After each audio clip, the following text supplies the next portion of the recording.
Ce qui se passe dans l'économie américaine est absolument sans précédent. Ceux qui prédisaient une catastrophe, les économistes, les spécialistes, restent silencieux comme des carpes.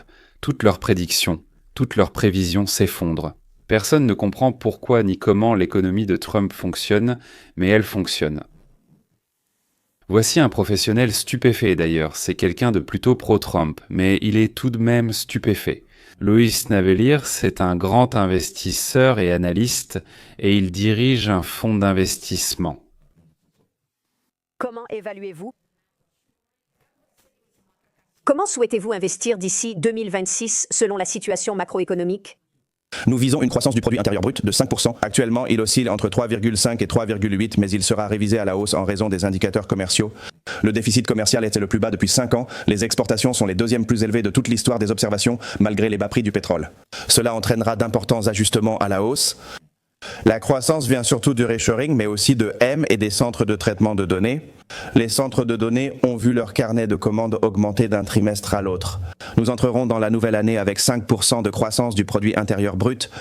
Hier encore, cela semblait inatteignable quand Donald Trump annonçait une croissance du produit intérieur brut de 5% en 2026. Tous les commentateurs et spécialistes se sont moqués de lui, mais ensuite, comme c'est presque toujours le cas avec Donald Trump, il s'est avéré qu'il avait raison.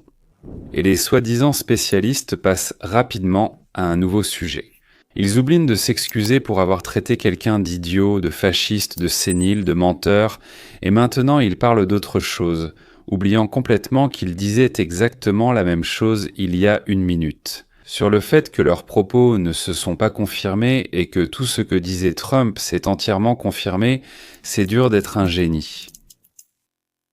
Les génies étaient rarement reconnus dans leur propre pays et à son époque, Trump a eu de la chance.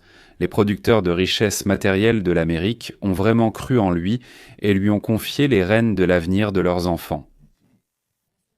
Monsieur Trump a pris ses fonctions pendant une récession, puis a assuré une forte croissance les 2 trimestres suivants.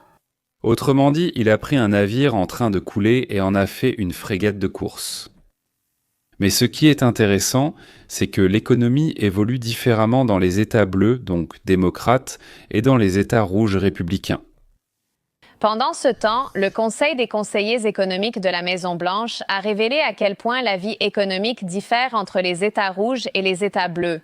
Un nouveau rapport pour les 12 derniers mois montre que l'inflation globale est plus basse dans les États conservateurs que dans les États libéraux. Regardez par exemple le prix de l'essence dans les États démocrates, donc c'est un prix moyen, puis dans les États républicains. Alors, les démocrates. Californie, le gallon est à 4,29, en moyenne New York à 3,06, Massachusetts à 2,97, New Jersey à 2,86. C'est un prix très bas pour un État démocrate. Les républicains ont remporté 4 grands États, la Floride à 2,80, précédemment 2,86, le Texas à 2,60, la Géorgie à 2,75 et l'Ohio à 2,70. Les prix les plus bas, Iowa 2,41, Arkansas 2,41, Oklahoma 2,29. Les 3, bien sûr, sont républicains. Je veux que vous compreniez. Les mêmes compagnies vendent l'essence à leurs stations à 2,29 le gallon. 2 $ vont à elles et 29 centimes sont pris par l'État. Tout ce qui dépasse 2 $ en ce moment. La Californie, par exemple, vous prend 4,5, donc elle est à 2 $ de plus. Elle ajoute 2,50 $ de taxes par gallon d'essence, contre 29 cents en Oklahoma. C'est toute la différence, bon, pas seulement pour l'essence, c'est pareil en général. L'Oklahoma, et c'est vraiment différent. Les fonctionnaires aussi veulent beaucoup, et il faut le comprendre. La Californie impose un impôt sur le revenu, en plus de l'impôt fédéral. Donc, la taxe sur les achats, quoi que ce soit, chez nous c'est 10 ou c'est déjà 18. Des taxes sur l'essence, sur le tabac, sur l'alcool, sur la marijuana. La taxe foncière est de 1,2% de la valeur du bien immobilier. Ce n'est pas rien, il y a des frais pour les licences d'enregistrement des chiens, pour les entreprises, l'amélioration des infrastructures, les écoles, les transports. Dès qu'ils pensent à l'argent, ils commencent à inventer de nouveaux moyens de prendre de l'argent. Supposons qu'une famille de 4 personnes, 2 adultes et 2 enfants, ait reçu 200 000 $ en un an. Il faut tout de suite donner 80 000 à notre gouverneur. Pourquoi faire? Pour qu'il les vole ou qu'il les perde, mon Dieu. Dans l'État du Texas, ils volent 15 000 $ de moins par an. Dans l'État de Floride, ils volent aussi, mais 25 000 $ de moins.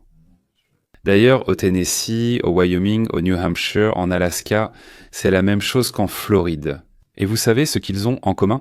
Eh bien, là où c'est moins élevé, ils prennent 25 000. Ce qui les unit, c'est qu'ils sont des États rouges républicains. Pourquoi vole-t-on plus dans les États démocrates? Certains ne savent tout simplement pas diriger, vraiment. Ils ne savent pas. Et ils dépensent beaucoup d'argent pour ce qui pourrait coûter peu. Oui, ou alors ils volent tout simplement plus, ou ils ont plus de gens qui volent. Honnêtement, je ne peux pas imaginer une autre option. Et quant au fait que les fonctionnaires républicains volent, eh bien, excusez-moi, mais je ne peux tout simplement pas imaginer qu'ils ne volent pas. C'est pourquoi je pense qu'ils sont simplement plus timides que les démocrates. Rédacteur, avec ce grand et magnifique projet de loi, nous avons un excellent élan que nous portons jusqu'en 2026. C'est incroyable, mais il faut surtout distinguer les politiques efficaces de celles qui ne le sont pas. Les chiffres de l'inflation dont nous avons parlé montrent que la politique des États bleus ne fonctionne pas aussi bien que celle des États rouges. Ils pensent que ce sont les lois et les règles dans les États démocrates, et moi je pense que toutes ces règles, ces projets, elles sont justement conçues pour voler en Californie sur le dos des sans-abri, à New York sur les clandestins, à Minneapolis dans le Minnesota. Oui, ça veut dire dans les cuisines pour les enfants pauvres. Et tout d'un coup, il faut soigner des centaines de milliers d'autistes qu'ils ont soudainement trouvés, des centaines de milliers d'autistes, et il faut tous les soigner, les nourrir, les coucher, les laver, et ainsi de suite. Et tous au Minnesota où les réfugiés somaliens, anciens pirates, s'en occupent. L'impact des clandestins sur les prix est-il un succès de Donald Trump?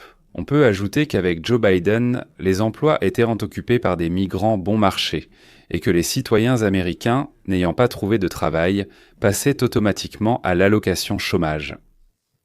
En conséquence, au lieu de contribuer à la caisse, ils en retirèrent de l'argent. Dans l'économie de Donald Trump, en réalité, tout est différent. Mais que répondriez-vous aux économistes affirmant que cela prouve que, pour la plupart, les dépenses n'augmentent pas et que seuls les 10% les plus riches font progresser l'économie? Et que dites-vous à propos de ces personnes qui ont de bas salaires ou qui peinent à joindre les deux bouts? Qu'en pensez-vous? Eh bien, tout d'abord, les gens ont perdu environ 3 000 $ de pouvoir d'achat sous Joe Biden à cause de l'inflation. Et maintenant, le salaire réel a augmenté d'environ 1 300 $ depuis le début de l'année. Donc, nous faisons de grands progrès, mais au final, ce qui compte vraiment pour les gens, c'est ce qu'ils ont dans leur portefeuille. Ce qui se passe avec la croissance, et si l'on regarde ce qui se passe avec la croissance, c'est très très positif, tout comme la croissance des revenus. Mais pourquoi cela? Quoi que ce soit, pourquoi cela fonctionne-t-il? Donald Trump signe des décrets, parle du climat des affaires, voyage à travers le monde et attire des investissements. Pour nous, c'est Pelorton, c'est pour nous deux. Je pense donc que cela fonctionne en 3 étapes distinctes. Ici, tout d'abord, nous avons un grand et beau projet de loi, et cela a déjà un certain impact. Mais l'année prochaine, beaucoup des lois qu'il crée entreront réellement en vigueur. D'accord, mais de quoi est-il composé? L'aspect emblématique de la législation de Trump relève surtout d'une économie conservatrice classique. Exactement, baisse des impôts, déréglementation, philosophie de l'offre, etc. Mais cela ne s'arrête évidemment pas là. Il y a aussi les tarifs de Trump, sans doute l'aspect le plus controversé de sa politique économique. Mais comme vous pouvez le voir, ils n'ont en réalité pas beaucoup d'impact sur l'inflation et en même temps, ils aident notre produit intérieur brut en réduisant le déficit commercial et tout ça. Mais les tarifs existent.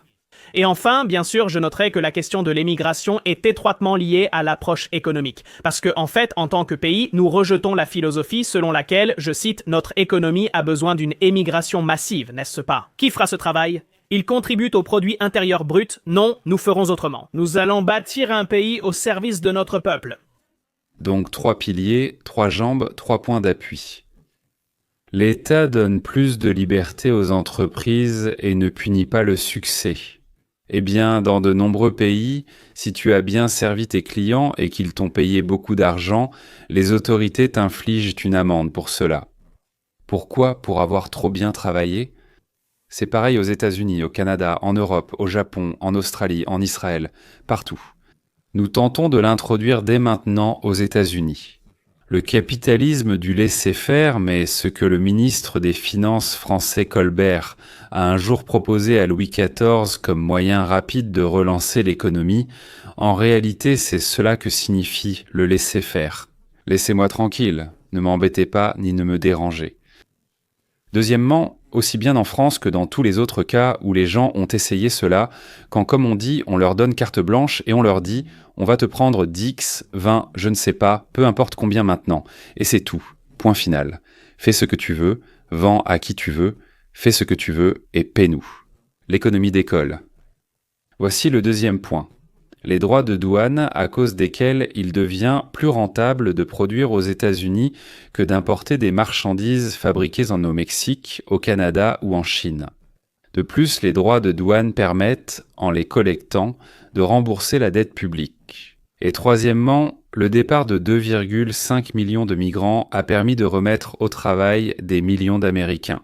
Eh bien, cela a libéré un grand nombre d'appartements, a libéré pas mal de places dans les écoles, il y a moins de files d'attente chez les médecins, et ainsi de suite, mais disons que ce sont des commodités. Oui, mais ce dont je vous ai parlé avant, c'est un soulagement financier évident.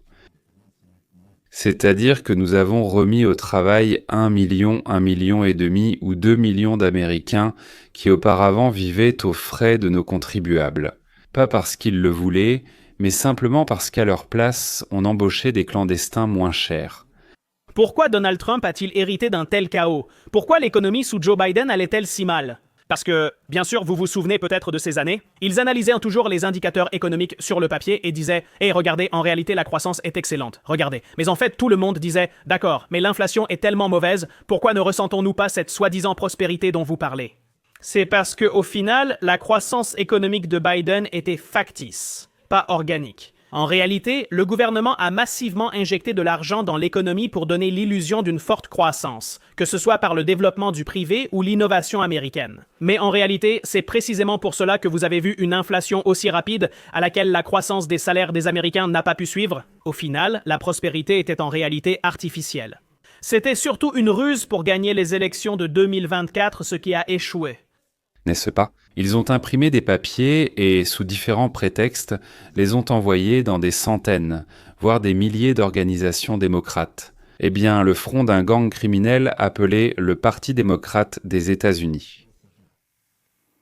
Mais de plus en plus d'argent non gagné et pratiquement faux s'accumule, créant une impression temporaire de richesse, puis menant à la hausse des prix de tout.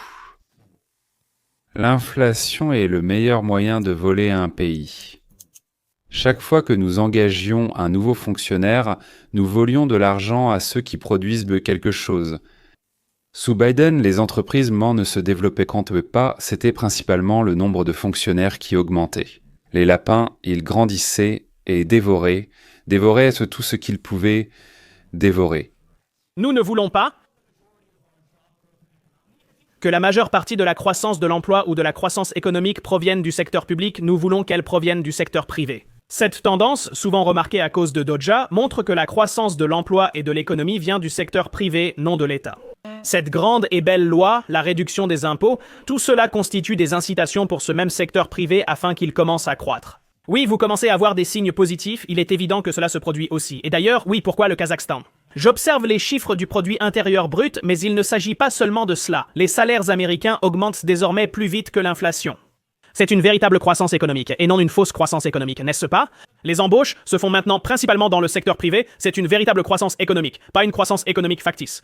D'ailleurs, en ce qui concerne les citoyens nés dans le pays, ce sont eux qui obtiennent maintenant un emploi en premier et non les étrangers. C'est une économie qui est en réalité une économie américaine, et non une économie globaliste, étrangère, n'est-ce pas? Donc tout cela est très important pour nous, afin que nous puissions en discuter. Et un autre point que j'ai essayé de faire valoir à ce sujet, surtout d'un point de vue politique, c'est que très souvent, lorsqu'il s'agit d'économie, la croissance et la reprise se produisent tout simplement dans le monde réel beaucoup plus lentement que ce que les politiciens aimeraient. Un autre moyen d'améliorer le niveau de vie, c'est la productivité. Si, en 1 heure, un ouvrier fabrique une table, disons, alors le coût de revient de cette table, eh bien, très grossièrement, très schématiquement, c'est le coût des matériaux de base, plus le coût du temps de l'ouvrier. Disons le coût des matériaux, 20 $, et disons l'ouvrier est payé, 40 $ de l'heure.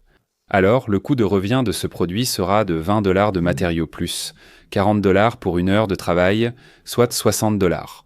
Et disons, ajoutons-y 20 $ de bénéfices. Au total, il faut vendre à 72 $. Et si l'ouvrier fabrique la table en 1 demi-heure, alors le coût de revient de cette table diminue. Les matériaux coûtent toujours 20 $, mais désormais la demi-heure de main-d'œuvre est aussi à 20 $ soit, 20 pour les matériaux et 20 pour la main-d'œuvre. Le temps de travail coûte 40 $ plus, 20 le bénéfice est de 48. Vous voyez déjà comment la technologie, c'est-à-dire la productivité, influence le coût du produit final. Aux États-Unis, de nouvelles technologies ont commencé à se développer fortement et la productivité de l'ouvrier américain augmente constamment, ce qui signifie que les produits deviennent plus accessibles. Les nouvelles technologies entraînent une réduction des emplois, surtout dans les premières années de leur mise en œuvre, mais avec le temps, elles augmentent la productivité. À très long terme, si les capacités de l'intelligence artificielle ne peuvent plus s'étendre, la perte d'emploi sera d'environ 23%, mais la productivité du travail pourrait augmenter de 3 à 4 fois.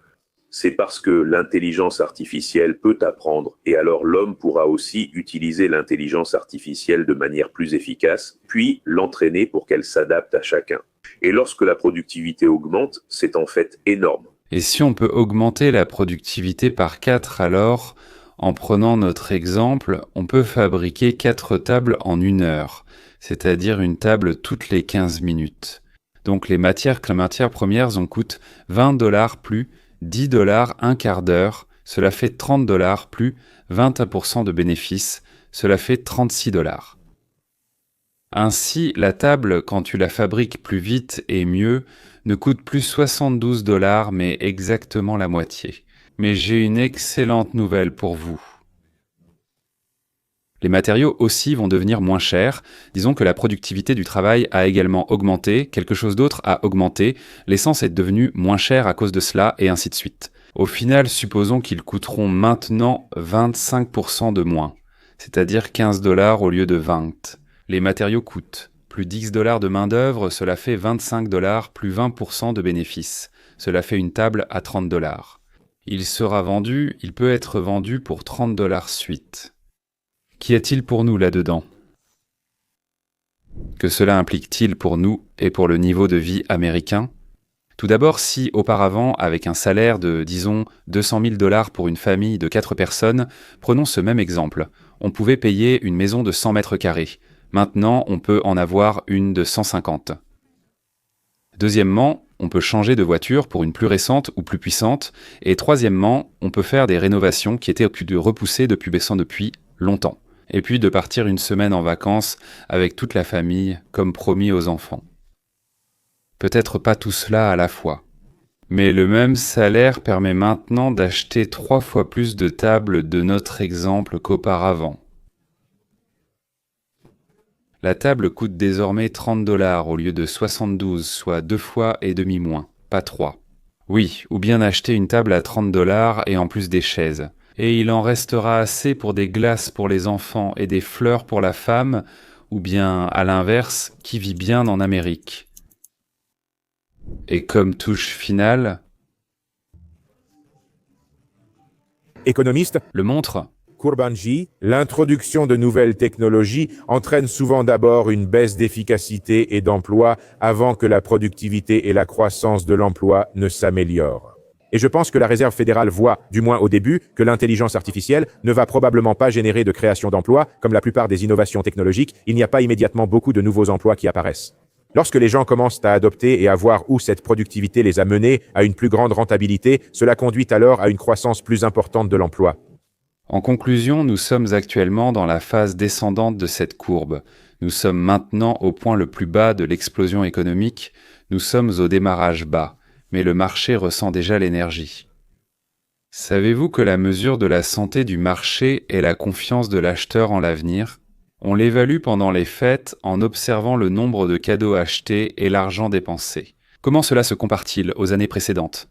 Nous nous intéressons à la comparaison avec le passé. Eh bien, cette année, les achats sur Internet ont augmenté de 8% par rapport à l'année dernière. Et dans les magasins, ils ont augmenté de 4%. Et c'est vraiment beaucoup. Autrement dit, pour que les gens ne répondent pas au sondage ni ne s'expriment. Ils se sont calmés et ont ouvert leur portefeuille.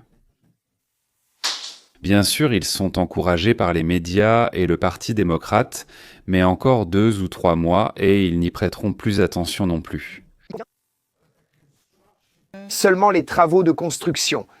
Vous ne pouvez pas investir 3 000 milliards de dollars par an sans faire exploser notre produit intérieur brut. Vous verrez une croissance du produit intérieur brut de 4, de 5 et même de 6% avec ce président. Parce que les usines reviennent au pays, les tarifs les ramènent chez nous. Vous n'avez jamais vu de tels chantiers comme vous allez en voir. Et ensuite, quand ces usines commenceront à fonctionner, vous verrez des chiffres que personne n'a jamais cru possibles. Vous savez, secrétaire n'est pas le dernier mot, mais prenons la journée d'aujourd'hui. Le rapport sur l'emploi d'aujourd'hui s'est avéré en fait 2 fois meilleur que ce que Wall Street avait prévu. 2 fois meilleur que ce que Wall Street avait prévu. Comment commentez-vous cela?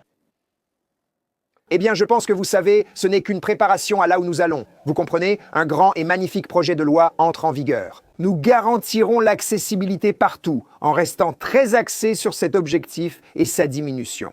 Vous verrez que l'inflation commencera à baisser. Vous maintenez des prix bas pour l'énergie. L'année prochaine, les données fiscales arriveront. Je pense que les taux doivent être réduits d'au moins 100 points de base. Cela facilitera l'accès au logement et aidera l'Amérique à exploiter pleinement son potentiel.